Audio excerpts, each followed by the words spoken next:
अस्सलाम वालेकुम, सितारों के सफ़र पर खुश आमदीद।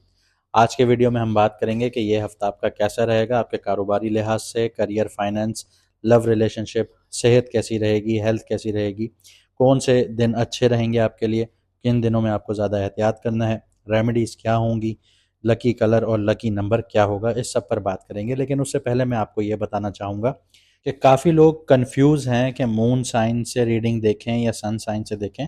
तो मैं आपको इतना ही कहूँगा कि आप अपनी मून साइन से रीडिंग देखें ताकि वो एक्यूरेटली आपके ऊपर बैठे, आपको समझ में आए कि आपके लिए क्या होने जा रहा है। अगर आप सन साइन को लेके अपना मून साइन से रीडिंग देखेंगे तो आपको कभी भी नहीं समझ में आएगा। और काफ़ी लोगों को अपना मून साइन नहीं पता।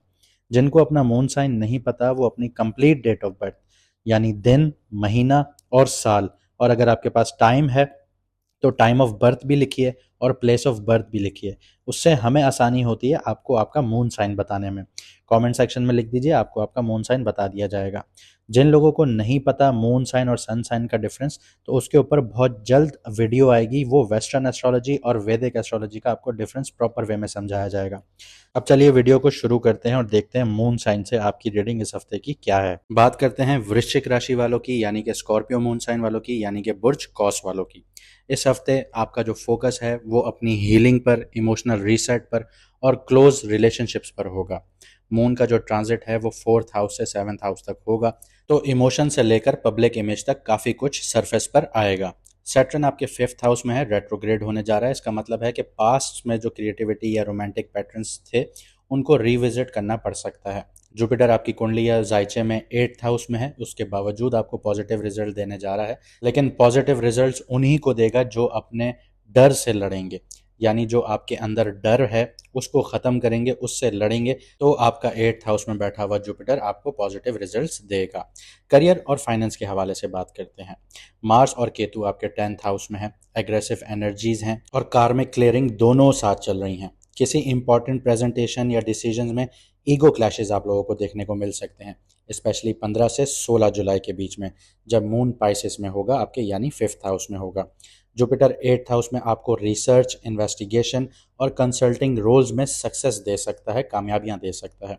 आपको जो अवॉइड करना चाहिए वो शॉर्ट टर्म फ़ायदे या मुनाफे या रिस्की इन्वेस्टमेंट्स, ये चीज़ें आपको अवॉइड करनी चाहिए, स्पेशली 17 जुलाई तक। अगर आपने इन चीज़ों में इन्वेस्ट किया या इन चीज़ों में आप लगे रहे तो आप भारी भरकम नुकसान उठा सकते हैं, पैसे के लिहाज से, मेंटली और हेल्थ वाइज भी। 18 से 20 जुलाई के बीच में पार्टनरशिप्स या कॉन्ट्रैक्ट्स के लिए बेस्ट टाइम होगा।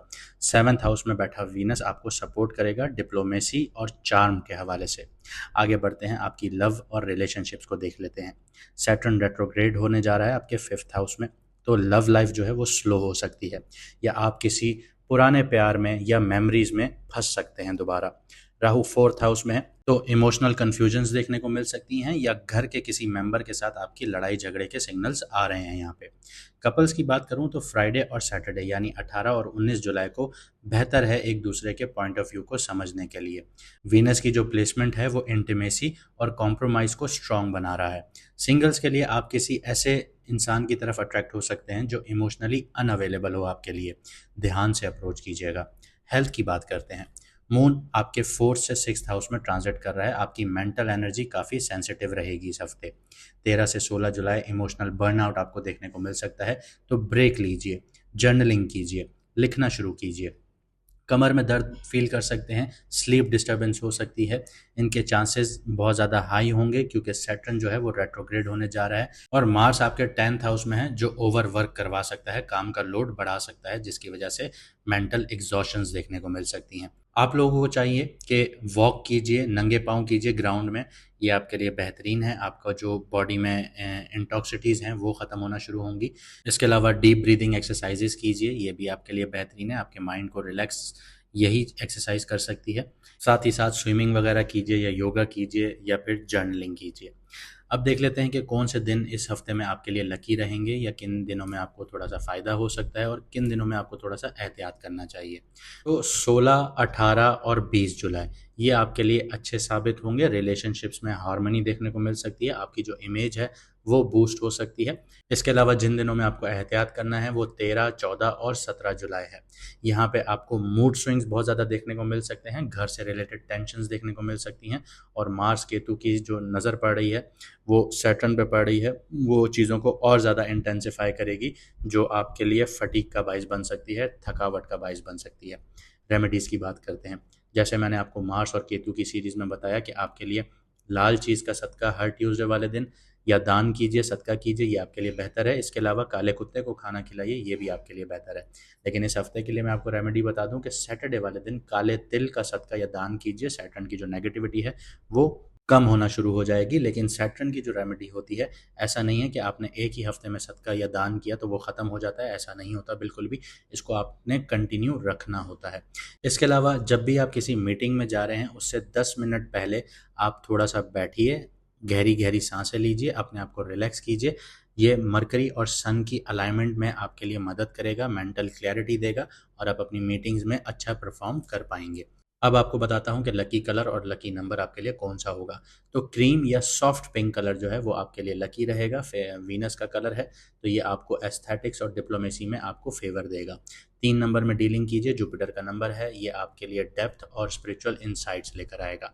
ये हफ्ता आपके लिए डिटॉक्स और रीडायरेक्शंस का है। पर्सनल और प्रोफेशनल लाइफ दोनों में आपको सटल शिफ्ट्स देखने को मिल सकते हैं। जो छुप गया था वो उभर के सामने आ सकता है, और वही आपकी ग्रोथ का सबब बन सकता है। तो स्कॉर्पियो वालों को एक ही मैं मशवरा दूंगा कि अंधेरे से आप लोगों ने डरना नहीं है, अंधेरे को गले लगाना है, वहीं से आपको रोशनी नजर आएगी। उम्मीद करता हूँ आपको वीडियो पसंद आएगी और आप अपनी ज़िंदगी को बेहतर बनाएंगे। अगर आपको आपका मून साइन नहीं पता तो कमेंट सेक्शन में हमें अपनी ओरिजिनल डेट ऑफ बर्थ ज़रूर लिख के बताइएगा, हम आपको आपका मून साइन बता देंगे। कोशिश कीजिएगा कि डेट ऑफ बर्थ के साथ आपके पास टाइम ऑफ बर्थ भी हो, इससे हमें आसानी हो जाती है आपको आपका मून साइन बताने में। अगर आपको वीडियो अच्छी लगी तो लाइक, शेयर, सब्सक्राइब जरूर कीजिएगा। मुझे दीजिए इजाजत, मिलते हैं अगली वीडियो में सितारों के सफर पर।